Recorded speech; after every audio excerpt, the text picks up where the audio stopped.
আপনার reception score 10-এ 10 বানাতে চান? তাহলে আজকের এই ভিডিওতে দেখানো 5টি ট্রিক্স আপনি আপনার পেজে অ্যাপ্লাই করুন। সেক্ষেত্রে আপনার রিসেপশন স্কোর 10-এ 10 বানাতে পারবেন। হ্যালো এভরিওয়ান, আসসালামু আলাইকুম। আপনারা দেখছেন টিম এক্সপার্ট আইটি আর পুরো ভিডিওতে আছি এন্ড মোহাম্মদ মাসরুল ইসলাম।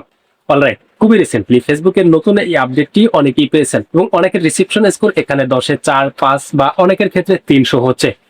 অনেকেই চিন্তায় বা হতাশ হয়ে বলছেন যে আপনারা আপনাদের রিসেপশন স্কোর কিভাবে 10-এ 10 করতে পারেন। বেশ কয়েকটা পেজ অ্যানালাইসিস করে রিসেপশন স্কোর বাড়ানোর জন্য 5টি ট্রিক্স খুঁজে পেয়েছি, যেগুলো আপনাদের মাঝে শেয়ার করব। তবে তার আগে আপনাদের একটা ভুল ধারণা ভেঙে নেওয়া দরকার। অনেকেই মনে করেন রিসেপশন স্কোর বাড়ানোর জন্য কোনো সেটিংস এনাবল করলে রিসেপশন স্কোর বাড়ানো সম্ভব। বাট দেখুন, রিসেপশন স্কোর বাড়ানোর জন্য এমন কোনো সেটিংস নাই যেটা চালু করলে আপনার রিসেপশন স্কোর বেড়ে যাবে। রিসেপশন স্কোর বাড়ানোর জন্য আপনাকে অবশ্যই আজকের ভিডিওতে দেখানো 5টি ট্রিক্স আপনাকে অ্যাপ্লাই করতে হবে, তবেই আপনি আপনার রিসেপশন স্কোর বাড়াতে পারবেন। যার মধ্যে প্রথমেই রয়েছে আপনি আপনার ভিডিওতে স্ট্রং হুক ব্যবহার করবেন। দেখুন, রিসেপশন স্কোর বাড়ানোর জন্য আপনার ভিডিওটি অডিয়েন্সটা বেশি সময় ধরে দেখাও কিন্তু খুব গুরুত্বপূর্ণ। আপনার ভিডিওটি যদি অডিয়েন্সটা বেশি সময় ধরে না দেখে, সেক্ষেত্রে কিন্তু আপনার রিসেপশন স্কোর কমতে থাকবে। আর এজন্যই আপনি শুরুতে যদি একটা স্ট্রং হুক ব্যবহার করতে পারেন, যাতে করে অডিয়েন্সরা আপনার ভিডিওতে একবার ক্লিক করার পর আপনার ভিডিওটি শেষ পর্যন্ত দেখতে ইন্টারেস্টিং হয়। সেক্ষেত্রে আপনি যদি শুরুতে একটা আকর্ষণীয় হুক দেন এবং ভিডিওতে ক্লিক করার পর দর্শকরা ভিডিওর বাকি অংশগুলো দেখার জন্য আগ্রহী হয়ে থাকে, সেক্ষেত্রে কিন্তু আপনার ভিডিওটা অডিয়েন্সরা বেশি সময় ধরে দেখবে। আর আপনার ভিডিও বেশি সময় ধরে দেখার মানেই আপনার রিসেপশন স্কোর বাড়ার সম্ভাবনা রয়েছে। দ্বিতীয়ত, অরিজিনাল কন্টেন্ট পোস্ট করুন। রিসেপশন স্কোর বাড়ানোর জন্য আপনাকে প্রতিনিয়ত অরিজিনাল কন্টেন্টও পোস্ট করতে হবে। আর অরিজিনাল কন্টেন্ট সম্পর্কে যদি আমি আপনাদেরকে বোঝাই, সেক্ষেত্রে সংক্ষেপে বললে আপনার ভিডিওর মধ্যে আপনার নিজস্ব উপস্থিতি, নিজস্ব ক্রিয়েটিভিটি বা নিজস্ব ভূমিকা থাকতে হবে। এমন কন্টেন্ট আপনি যদি পোস্ট করেন, সেক্ষেত্রে সেই কন্টেন্টকে ফেসবুক অরিজিনাল কন্টেন্ট হিসেবে বিবেচনা করে। অরিজিনাল কন্টেন্ট কি, কোন ধরনের কন্টেন্টকে ফেসবুক অরিজিনাল কন্টেন্ট হিসেবে বিবেচনা করে, এ সম্পর্কে ডিটেলস এবং ডেডিকেটেড ভিডিও দেখতে চাইলে নিচে কমেন্টে দেওয়া লিঙ্ক রয়েছে, সেখান থেকে চেক আউট করে নেবেন। তৃতীয়ত, অডিয়েন্স রিটেনশন বাড়ানোর চেষ্টা করুন।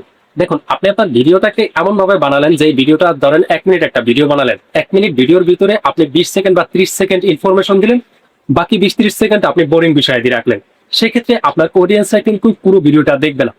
এজন্য আপনাকে ভিডিওটা এমন বানাতে হবে যাতে করে শুরু থেকে শেষ পর্যন্ত ইনফরমেশন থাকে, এবং একজন অডিয়েন্সকে আপনার ভিডিওটি শেষ পর্যন্ত দেখানোর জন্য আপনার ভিডিওতে যে সকল ইনফরমেশন দেওয়া, ভিজুয়াল এডিটিং থেকে শুরু করে প্রপার ভাবে আপনাকে ভিডিওটাকে কাস্টমাইজ করতে হবে। তবেই আপনার ভিডিওটা অডিয়েন্সরা শেষ পর্যন্ত দেখবে। আর আপনার ভিডিওটা যদি অডিয়েন্সরা শেষ পর্যন্ত দেখে, সেক্ষেত্রে কিন্তু আপনার রিসেপশন স্কোর বাড়বে। চতুর্থত, মিনিংফুল এঙ্গেজমেন্ট আনার চেষ্টা করুন। দেখুন, আপনার ভিডিওতে সব এঙ্গেজমেন্টই কিন্তু মিনিংফুল হয় না। দেখবেন আপনার কন্টেন্টে অনেকে কমেন্ট করে, ফলো দিলে ফলো ব্যাক পাবেন, লাইক দিলে লাইক পাবেন, বা ব্যাক টু ব্যাক, এই ধরনের কমেন্টগুলোকে কিন্তু ফেসবুক আনন্যাচারাল এঙ্গেজমেন্ট হিসেবে বিবেচনা করে, এবং এই ধরনের এঙ্গেজমেন্টের কারণে আপনার পেজে কোনো লাভ হয় না। বরং আপনার কন্টেন্টে যদি এমন কোনো কমেন্ট বেশি আসে, যে কমেন্টগুলো অডিয়েন্সটা আপনার ভিডিওটি দেখে আপনার ভিডিও রিলেটেড বা আপনার কাছে কোনো কিছু একটা জানতে চাওয়া, বা আপনার ভিডিওটি ভালো হওয়ার কারণে আপনাকে একটা থ্যাঙ্কস জানালো, এই ধরনের কমেন্টগুলোকে ফেসবুক কিন্তু ন্যাচারাল এঙ্গেজমেন্ট হিসেবে বিবেচনা করে।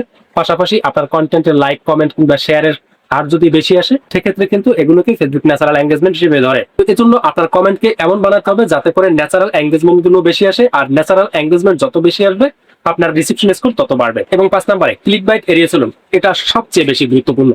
দেখুন, আপনি আপনার ভিডিওতে এমন একটি ক্যাপশন লিখলেন বা এমন একটি থাম্বনেইল দিলেন যেটা আপনার ভিডিওর মধ্যে নেই, এতে করে আপনার অডিয়েন্সরা কিন্তু বিভ্রান্ত হয়ে যাবে।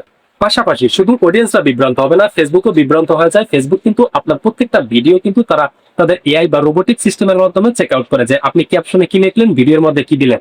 এই বিষয়গুলো দেখে কিন্তু ফেসবুক আপনার ভিডিওগুলো বেশি বেশি অডিয়েন্সের কাছে রিচ দেয়, বা আপনার ভিডিওতে কি রয়েছে ওই ধরনের বিষয় জানতে কোন অডিয়েন্সরা আগ্রহী, তাদের কাছে ভিডিওগুলো পাঠিয়ে থাকে।